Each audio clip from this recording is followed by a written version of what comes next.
За энэ заалтан дээр улсын их хурлын этгээм дэлгэцэн төлөөлөгчөөр үндсэн хуулийн цэц дээр хуулиа хамгаалж оролцож байсан. За цэцгийн шийдвэрийг бол улсын их хурл хүлээж авсан. За тэгвэл цэцгийн шийдвэр 47-гийн 6-гийн 2 дахь өгүүлбэр дээр л үндсэн хууль зөрчсөн гэсэн болохоос биш тэтгэврт гарах насны дээд хязгаар 60 нас байгааг үндсэн хууль зөрчсөн гэж үзээгүй санагдаад байна. Энийг нь ажлын хэсэг 60 байгааг нь 65 болгоё гэдэг санал оруулж ирж байгаа юм байна. Нэгдүгээр өөрчлөлт нь. Тэгэхээр би энийг нэгдүгээрт ажлын хэсгээс тодруулж сууж байгаа. Яагаад цэцгийн үндсэн хууль зөрчөөгүй гэж шийдсэн 60 насыг 65 болгочихж байгаа вэ гэсэн асуулт байна. За хоёрдугаарт одоо хүчин төгөлдөр үйлчилж байгаа шүүхийн хуулийн 47-гийн 6 дээр холбогдох хууль заасан гэдэг нөхцөл заасан хэсэг нэмж байгаа юм байна. Энэ холбогдох хууль заасан гэдэг хэсгийг нэмж байгаагийн утга нь эрэгтэй эмэгтэй насны ялгаа байгаа учраас холбогдох хууль заасан гэдэг нэг өгүүлбэрээр 55-60-ыг хэлж багцлах зорилгоор ингэчүү. Яагаад ийм өгүүлбэр нэм холбогдох хууль заасан гэдэг бол ерөөсөө энэ хууль л да. Энэ тэтгэврт гарах насыг 47-гийн 6-гаар л хэлж өгöd байгаа. Өөр хууль ишлээд байгаагийн утга бас юу вэ? Өөр ишлээ явьчаар өөр нэг хуулинд нэг нас өөрчлөгдөхөөр шүүгчийн нас ус өөрчлөгдөд байна гэсэн логик бас гарах гэдэг шүү. Би бол энэ хууль дээр л ойлгомжтой ямар байдгийн бол доо гэсэн ийм заалт байна. За 3 дугаарт нас харгалзахгүйгээр гэдгийг яагаад оруулж ирсэн юм бол шүүгчээр 25 жил ажилласан шүүгчгээд одоо үйлчилж байгаа хуулиараа байхаар яагаад болохгүй энэ нас харгалзахгүйгээр гэдэг нөхцөлийг бас яагаад заагаад оруулаад ирсэн юм болоо. Ер нь бол 47-гийн 6-ийнхаа тэр цэцгийн дүгнэлтэнд байгаа зөрчсөн гэж дүгнэлт гаргасан 2 дахь өгүүлбэрээр хүчингү болгочиход тэгэл болчих юм шүү. Хүчингү болгоцноороо байгаал тэгээд 47-гийн 6-гийнхаа үндсэн хууль зөрчөөгөө гэж үтсэн эхний өгүүлбэр нь хүчин төгөлдөр байж хахад л бид цэцгийн шийдвэрийн нөхцөл байдал хангалтад болчих юм шүү гэсэн ийм асуулт байна. За бид нөгөө ажлын хэсгээр нь танилцуулга өнгөрөө явуулсан байна. Ажлын хэсэгт шүүхийн ерөнхий зөвлөлийн дарга Мөнгөн Цэцэг, шүүхийн ерөнхий зөвлөлийн гишүүн Инх Бэлэг оролцож байна. За ажлын хэсгээс хариулъя. Хэдвэр Мөнгөн сандаг өчр гишүүний микрофоныг өгье. За нэмж явал шүүхийн ерөнхий зөвлөлөөс хариулна.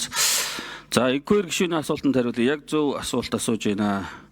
Зөвхөн бид нар бол ажлын хэсгээр яриад хуулийн зөрчсөн тэр 47-гийн 6-гийн 2 дахь өгүүлбэрийг аваад болцохоор байгаа. Гэхдээ хэрвээ тэр өгүүлбэрийг хүчингү болголоо гэхэд бас зөрчилтэй асуудал дутуу үлдчих гээд байгаа маа.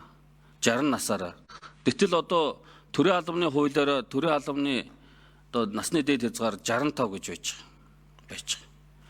Тэгэхээр бас одоо ийм маргаантай дутуу асуудал үүсээд байгаа учраас бид нэгэнт хууль тогтоомжийн тухай хуулиараа нэгэнт одоо үндсэн хуулийн цэцгийн дүгнэлтийг хүлээж авсантай холбогдуулаад энэ шүүхийн тухай хуулийн 47-гийн 6-ыг нийгмөр одоо нэмэлт өөрчлөлт оруулж байгаатай холбогдуулаад холбогдох хуулинд буюу төрийн албаны тухай хуулинд нийцүүлээд ингээд насны дээд хязгаар буюу 65 нас байх 60-ыг 65 гэж оруулж ирсэн. Ингээд нэмэлт өөрчлөлтөөр хийчихье гэж ажлын хэсгээр ярьсан юм аа.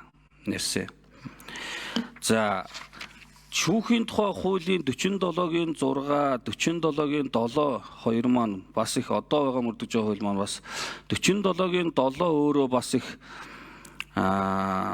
утга агуулгын бас одоо зөрүүтэй ийм одоо хууль байгаа. Уг нь бол шүүгчийн өндөр насны тэтгэврт гарах харилцааг 47-гийн 6-гаар зохицуулж байгаа. Гэтэл 47-гийн 7 дээр шүүгчийн тэтгэвртэй холбогдсон харилцааг холбогдох хуулиар гээд ингээд үндсэндээ баг 47-гийн 6-гаа үгүйсгдсэн маягийн тэтгэвртэй холбогдсон харилцааг холбогдох хуулиар гээд. Тэгэхээр холбогдох хууль нь болохоор хөдөлмөрийн хууль, нийгмийн даатгалаас олгох тэтгэврийн тухай хууль, төрийн албаны хууль гээд энэ хуулиудаар зохицуулах юм шиг ингээд энэ шүүхийн тухай хуулиараа шүүгчийн тэтгэврт гарах одоо харилцааг зохицуулаад байгаа мó аль эсвэл холбогдох хуулиар нь зохицуулах юм гэдэг ийм хоёрдмол утгатай ийм одоо 47-гийн 7 ч байгаад байгаа юм.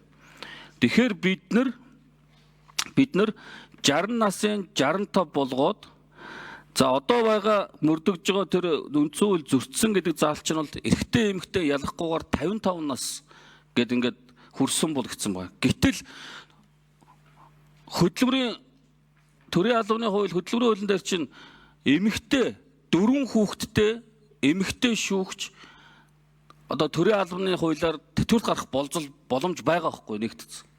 Гэтэл шүүхийн тухай хуулийн 47-гийн 6-гаар заавал та 55 тал байх ёстой гэдэг ингээ хуульчилсан байна. Тэгэхээр бид нар холбогдох хуулиар гэж оруулж ирж байгаа нь тэр хөдөлмөрийн хуулиа, төрийн албаны хууль Гүйцэтгэд хариулъя. тийм учраас холбогдох хуулиар гээд оруулаад ирчихээр тэр нөхцөл шаардсан тэр одоо боломж нь нэгдчих юм байна гэж. Ингэж үзэж бид нар тэгээд 4 хүүхэдтэй 50 настай шүүгч бол гарах бололцоо боломжийг нь олгож өнгөрсөн хугацаанд тэгэхэд 2 шүүгч яг энэ одоо нөхцлөөр тэтгэврт гарсан байх жишээтэй байна. Ийм одоо кейс байна. Тийм учраас бид нар ингэж зааж өгж тэр тодорхой нөхцөлийн зааж өгсөн юм а гэдгийг бас хэлье. За